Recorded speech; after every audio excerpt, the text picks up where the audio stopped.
تو ناظرین، آج پوری دنیا کی گھڑیاں اسلام آباد کے وقت کے مطابق سیٹ ہو چکی ہیں۔ آج عالمی سیاست کا مرکز واشنگٹن ہے نہ تہران، بلکہ آج دنیا کا محور اسلام آباد ہے۔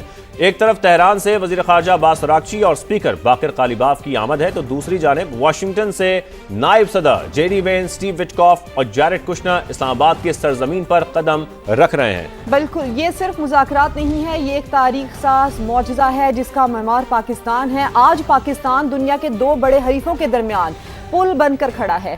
کیا اسلام آباد وہ امن معاہدہ کروانے میں کامیاب ہو جائے گا جس کا خواب دہائیوں سے دیکھا جا رہا ہے؟ کیا عالمی امن کی نئی تاریخ پاکستان کی سرزمین پر لکھی جائے گی؟ آج ہم بات کریں گے ایران امریکہ مذاکرات اور اس میں پاکستان کے اس مرکزی کردار کی، جسے آج پوری دنیا نہ صرف مان رہی ہے بلکہ اس کی مکمل حمایت بھی کر رہی ہے۔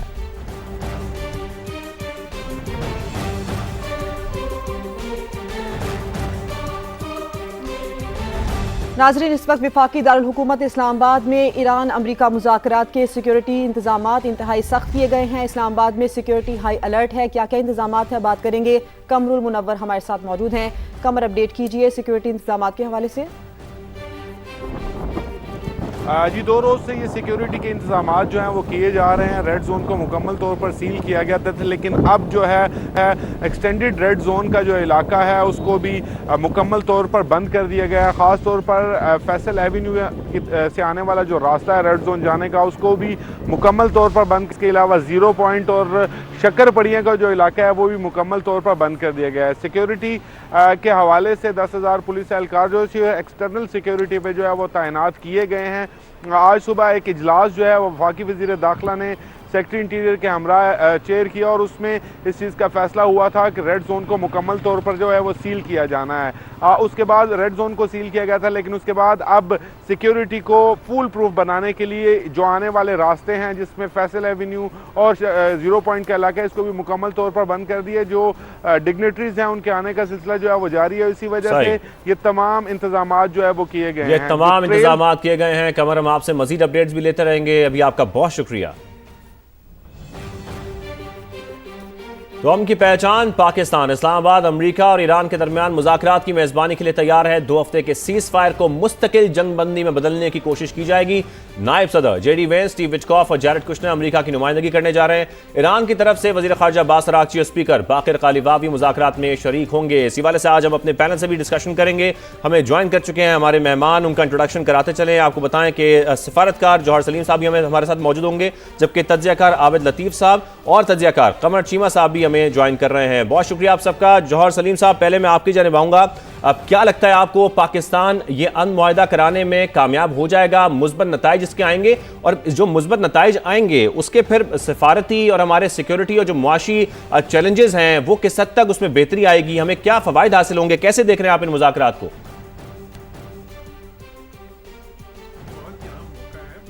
بالکل، پاکستان جس طرح ایک برنک آف ڈیزاسٹر سے، ایک برنک آف کیٹاسٹرفی سے ان فریقین کو ڈائیلاگ کی میز پہ لے کے آیا ہے، وہ تو ریمارکیبل ہے اور پوری دنیا اس کی معترف ہے۔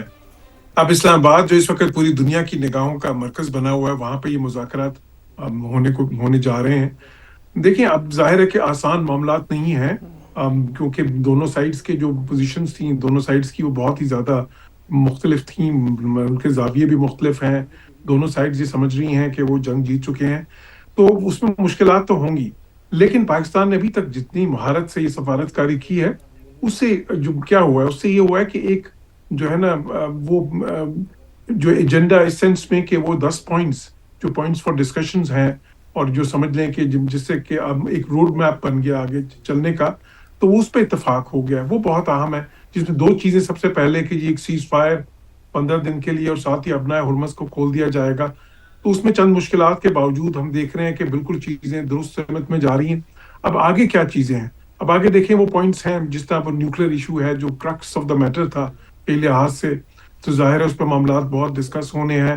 پھر ابنائے ہرمز کا مستقل آگے کیا اس کا جو ہے حل ہوگا، پھر اس کے ساتھ ہی ساتھ ایران پہ جو سینکشنز ہیں ان کو کس طرح سے وہ پھر ریموو ہوں گی، پھر جو باقی ان کے جو کنسرنز ہیں امریکہ کے ایران کی پراکسیز کے بارے میں یا ان کے میزائل پروگرامز پہ، تو بہت ساری پھر ایران کی جانب سے بھی یہ تحفظات کہ جو بھی بات ہوگی کس طرح سے اس کے کوئی گارنٹرز ہوں گے، یا اس کو سلامتی کونسل جو ہے اقوام متحدہ کی، وہاں سے کوئی قرارداد پاس کر کے اس کو سینکٹیٹی دی جائے.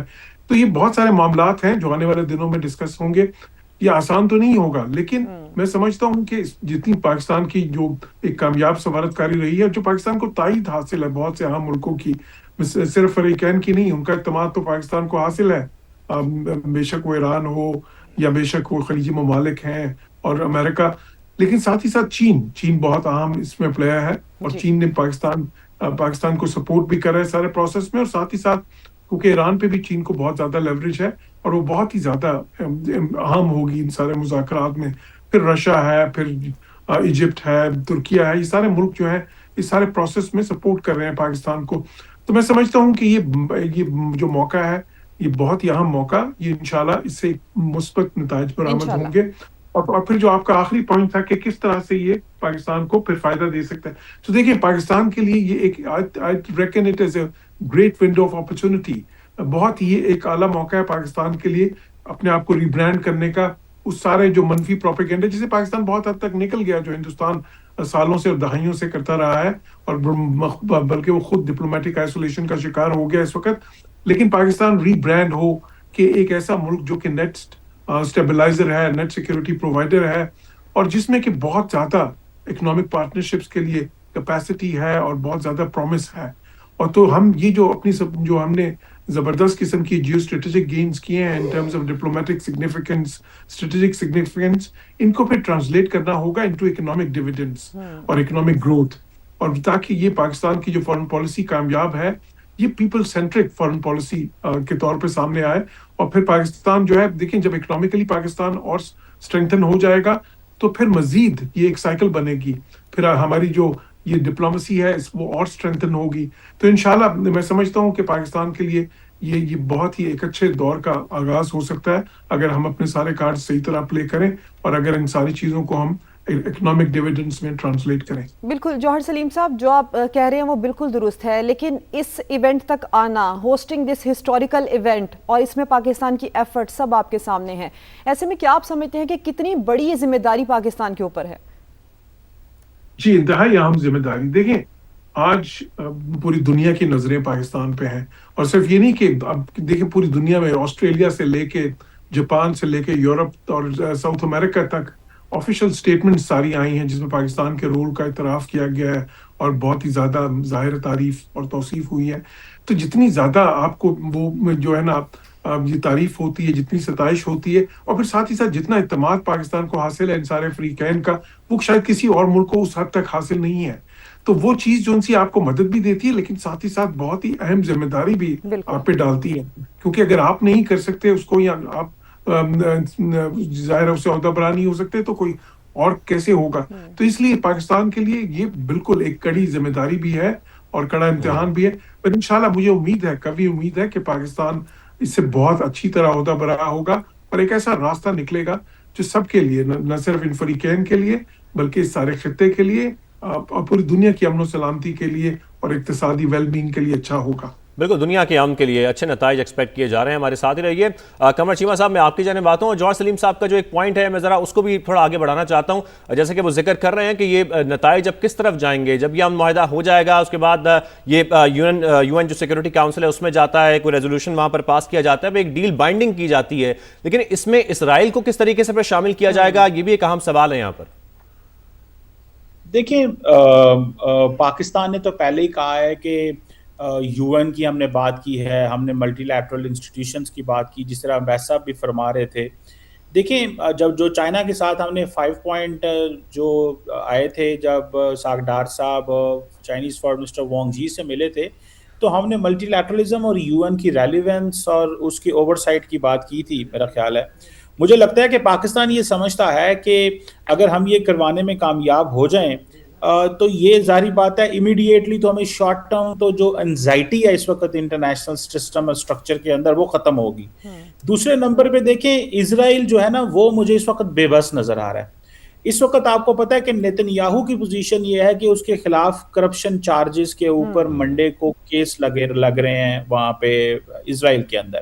ایمرجنسی اس کو ختم کرنی پڑ گئی ہے. لیبنان کے اوپر جو کچھ وہ اس وقت بربریت کر رہا ہے اور جس طرح کل 300 سے زیادہ لوگوں کو شہید کر دیا گیا ہے, میں سمجھتا ہوں کہ یہ اس کی وہ جسے کہتے ہیں نا ایک اس کے اندر اب ایک وہ خوف ہے کہ اب یہ چیزیں ختم ہونی ہیں تو میں کچھ ایسا کر جاؤں کہ میں جو زیادہ نقصان پہنچا دوں لیبنان کو اور اسرائیل اور ایران کے جو ریزسٹنس نیٹ ورک ہے اس کو. سو بہرحال سوال اس میں یہ ہے کہ اسرائیل کی ظاہر بات ہے ذمہ داری تو امریکہ نے دینی ہے. اسرائیل کی تو ویلیو یہ ہے کہ ان ٹاکس کے اندر وہ آ ہی نہیں رہا اور جو امریکنز نے کہنا ہے اس نے وہی کرنا ہے اور وہ بائنڈنگ ہے اس کے لیے, اور مجھے لگتا ہے کہ امریکہ ہی ظاہر بات ہے اس کی گارنٹی دے گا. لیکن لارجلی مجھے ایسے لگ رہا ہے کہ for many months to come, کئی آئندہ آنے والے مہینوں کے لیے بہت